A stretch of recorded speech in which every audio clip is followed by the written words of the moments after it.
போதை உணவுகள் அப்படின்னா என்னென்னா, போதை பழக்கம்னாக்கா நம்மளை எந்த பழக்கம்லாம் நம்மளை அடிமைப்படுத்துதோ அதுதான் அது அனைத்துமே போதை பழக்கம்தான். ஆக எந்த உணவுகள்லாம் நம்மளை அடிமைப்படுத்துதோ அந்த உணவுகள் அத்தனையுமே போதை உணவுகள் தான்.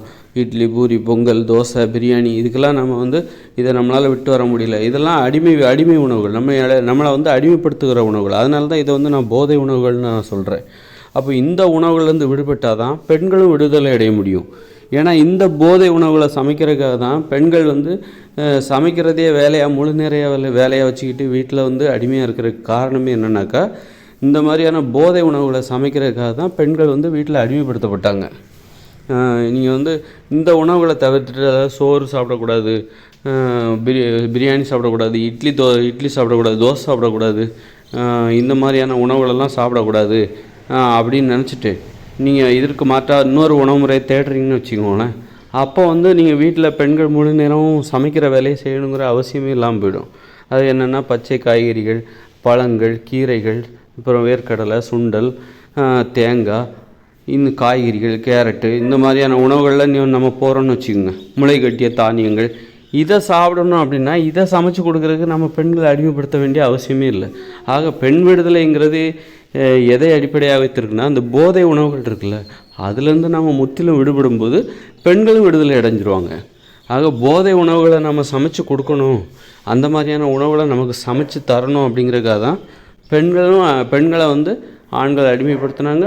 பெண்களும் அடிமைகளாக இருந்து அந்த வேலையை செஞ்சிட்ருக்காங்க. பெரும்பாலான பெண்கள் அடிமைத்தனத்தை ஏற்றுக்கொண்டார்கள். ஏன்னா அவங்களும் அந்த போதை உணவுகளுக்கு அடிமையாயிட்டாங்க. அதனால் நான் ஒரு உணவு கட்டுப்பாடுன்னு நான் ஒன்று சொல்கிறேன் அப்படின்னா, அந்த உணவு கட்டுப்பாடு என்பது உணவு கட்டுப்பாட்டின் அதை ஒரு பெண் விடுதலையும் வலியுறுத்துகிற ஒன்றாகத்தான் இருக்கிறது. ஆக நீங்கள் ஒரு போதை உணவுகளிலிருந்து விடுபடாமல் பெண் விடுதலையை சாத்தியமாக்கவே முடியாது. ஆக இந்த உலகத்தில் பெண்கள் அடிமைப்படுத்தப்பட்டிருக்கலாம், பெண்கள் அடிமைப்படுத்தப்பட்டு கொண்டிருக்கலாம். ஆனால் நான் ஒரு தனி மனிதன், நான் அந்த மாதிரி ஒரு செயலை செய்யக்கூடாது. என்னிடமிருந்து நான் ஒரு பெண்களை அடிமைப்படுத்துகிற ஒரு செயலை நான் செய்யக்கூடாது. இந்த உலகத்தை திருத்துறது கஷ்டம். ஆனால் நான் என்ன பண்ணுறேன் அப்படின்னா, என்னிடம் உள்ள அந்த போதை உணவுகள் மீது உள்ள ஒரு அடிமைத்தனத்திலிருந்து நான் என்னை விடுவித்துக் கொள்வதன் மூலமாக பெண்களை அடிமைப்படுத்துகிற அந்த குற்ற செயல்களிலிருந்து நான் என்னை விடுவித்துக் கொள்கிறேன்.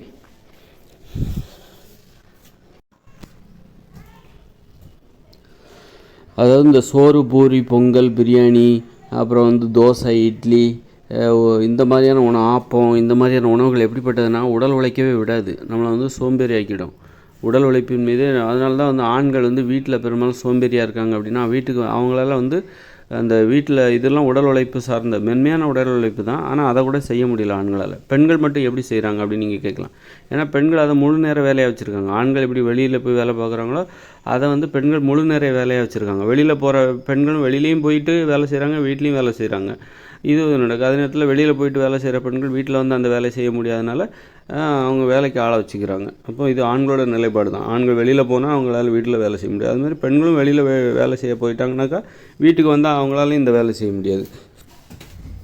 ஏதாவது ஒரு இடத்துல தான் கடினமான வேலைகளை செய்ய முடியும். உணவு முறை என்பது மென்மையானதாக இருக்கணும், அது ஒரு கடினமானதாக இருக்கவே கூடாது. இது எப்படி இருக்குன்னா, ஒருத்தர் வெளியில் போயிட்டு ஒரு மெக்கானிக்காக வேலை பார்க்குறாரு, ஆசிரியராக வேலை பார்க்குறாரு, அல்லது விஞ்ஞானியாக வேலை பார்க்குறாரு. அது மாதிரி வீட்டில் உள்ள சமையல் பண்ணுறாங்களே, இதுவும் அந்த மாதிரியான ஒரு கடினமான வேலை தான். ரொம்ப சாதாரணமாக நினச்சிடாதீங்க. ஒரு இட்லி இட்லி அவிக்கிறதோ, அல்லது பூரி சுடுறதோ, சப்பாத்தி சுடுறதோ, பிரியாணி வைக்கிறதோ, அல்லது சாம்பார், சாதம், பொரியல் இந்த மாதிரியெல்லாம் தயார் பண்ணுறது, அது 3 வேளையும் தயார் பண்ணுறது இருக்குல்ல, 24 மணி நேரமும், அதாவது விடுமுறையே கிடையாது இந்த வேலைக்கு. இந்த வேலைங்கிறது அவ்வளோ கஷ்டமானது. அவ்வளோ கஷ்டமான இந்த வேலையை அந்த வேலையை செஞ்சால் முழு நேரமும் செஞ்சால் மட்டும்தான் செய்ய முடியுமே தவிர, நான் வெளியில் போய் வேலையும் செய்வேன், வீட்டுக்கு வந்த பிறகும் நான் அந்த வேலையை செய்வேன். அப்படி இந்த வீட்டுக்கு வந்த பிறகும் நான் சோறு, பூரி, பொங்கல், பாயசம், ஊத்தப்பம், ஆப்பம், பிரியாணி இந்த வேலையும் நான் செய்வேன், அப்புறம் வேலைக்கும் போயிட்டு வருவேன் அப்படின்னு சொல்லிட்டு பெண்கள் சிலர் இருக்காங்க. அதனால் அது முடியாது. ஆண்கள் எப்படி வெளியே போயிட்டு வீட்டுக்கு ஓய்வாக இருக்கணும், அது மாதிரி பெண்களும் என்ன பண்ணணுன்னாக்கா வெளியே போயிட்டு வீட்டுக்கு வந்தோன்னா ஓய்வாக இருக்கணும். அப்போ யார் சமைக்கிறது? அவங்கவுங்களுக்கு தேவையான அவங்கவுங்க உணவு அவங்கவுங்களே சமைங்க. அதை மென்மையாக சமைங்க. சமையல்னால் அது மென்மையாக தான் இருக்கணும். ரொம்ப ஈஸியாக எப்படின்னா, இப்போ நீங்கள் காலையில் வந்து சாப்பிட்றீங்க அப்படின்னா தேங்காய் வாழைப்பழம் இப்படி சாப்பிட்டு போங்க. வேர்க்கடலையே ஊற வைங்க, அதை எடுத்து பச்சையாக சாப்பிட்டு போங்க. அப்புறம் ஒரு கைப்பிடி நல்ல ஒரு கைப்பிடி புதினா, நல்ல ஒரு கைப்பிடி கொத்தமல்லி இலை, அதை அப்படியே நல்லா கழுவிட்டு அதை பச்சையாக சவிச்சு சாப்பிடுங்க. இதுதான் உணவு முறை. இப்படி தான் மென்மையானதாக இருக்கணும். உணவு முறை என்பது மென்மையானதாக இருக்கணும், ரொம்ப எளிதாக இருக்க வேண்டும். ஏன்னா நம்ம தொழில் வந்து கஷ்டமானதாக இருக்குது. தொழில் வந்து கஷ்டமாக இருக்குது அப்படின்னா சமைக்கிற வேலை மென்மையாக இருக்கணும். சமைக்கிற வேலை கஷ்டமாகும்போது தான் அந்த வேலை செய்கிறதுக்கு பெண்கள் அடிமைப்படுத்துகிறாங்க. புரியுதுங்களா? அப்போ பெண்கள் விடுதலை அடையணும் அப்படின்னா சமைக்கிற வேலையை எளிதாக மாற்ற வேண்டும். அப்போ எளிதாக இருக்குது, ஒரு காலை உணவுங்கிறது எளிதானதாக இருந்தால் உடலில் நோயும் வராது. எளிதானதுன்னா எப்படி? இப்போ காலையில் வந்து ஒரு பாதி தேங்காய், 2 வாழைப்பழம், கொஞ்சம் வேர்க்கடலை, இதுதான் காலை உணவு அப்படின்னா இதை சமைக்கிறதுக்கு பெண்களை எதற்காக அடிமைப்படுத்த வேண்டும்? தேவையில்லை தானே. இதை அவங்கவுங்களே செஞ்சுட்டு போயிடுவாங்க.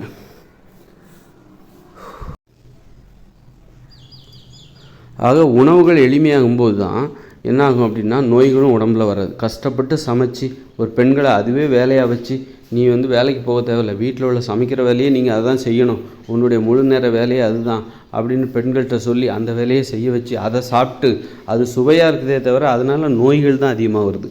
அப்போ சமையல் என்பது நான் சொன்ன மாதிரி எளிமையாக இருக்கணும். அதிகமாக எப்போதும் சமைச்சிக்கிட்டே இருக்கக்கூடாது. பச்சையாகவும் சாப்பிட பழகணும். ஒரு 70% உணவுகள் பச்சையாக சாப்பிடணும். அப்படி சாப்பிட்டாக்கா நோயும் வராது, பெண்கள் விடுதலையும் அடைஞ்சிருவாங்க. பெண்கள் அடிமையாக இருக்க வேண்டிய அவசியமும் இல்லை. வெளியில் போய் பெண்கள் வேலையும் செய்வாங்க. அதனால் குடும்பத்தோட பொருளாதாரமும் உயரும், மகிழ்ச்சியான வாழ்க்கை அமையும். அதனால் இது வந்து போதை உணவுகள்லேருந்து விடுபடுவது வந்து ஒரு சமூக பிரச்சனையோடு தொடர்புடையது. அது பெண் அடிமைத்தனம், ஆண் சர்வாதிகாரம். பெண்களை அடிமைப்படுத்தும் போது ஆண் வந்து சர்வாதிகாரியாக ஆகிடுறான். அது வந்து பெண் அடிமைத்தனம் என்பது எவ்வளோ மோசமான ஒரு விளைவோ அதே மாதிரி ஒரு ஆண் சர்வாதிகாரியாக இருக்கும்போது அதுவும் ஆணின் உளவியல் சார்ந்த நிறைய பிரச்சனைகளை உருவாக்குது. அவனுடைய உடல்நிலையும் அது பாதிக்குது, அவன் உடம்புல நோய் வருது. அதனால் வந்து பெண்களை எப்படி பெண் அடிமைத்தனத்திலிருந்து மீட்க வேண்டுமோ அதுபோன்று ஆண்களை ஆண் சர்வாதிகாரத்திலிருந்து மீட்க வேண்டும். அதனால் பெண் வந்து விடுதலை அடைந்தால்தான் ஆணும் வந்து அந்த சர்வாதிகாரத்திலிருந்து அவன் தன்னை மீட்டு ஒரு சுதந்திரமான வாழ்க்கையை அவனை வாழ வைக்க முடியும்.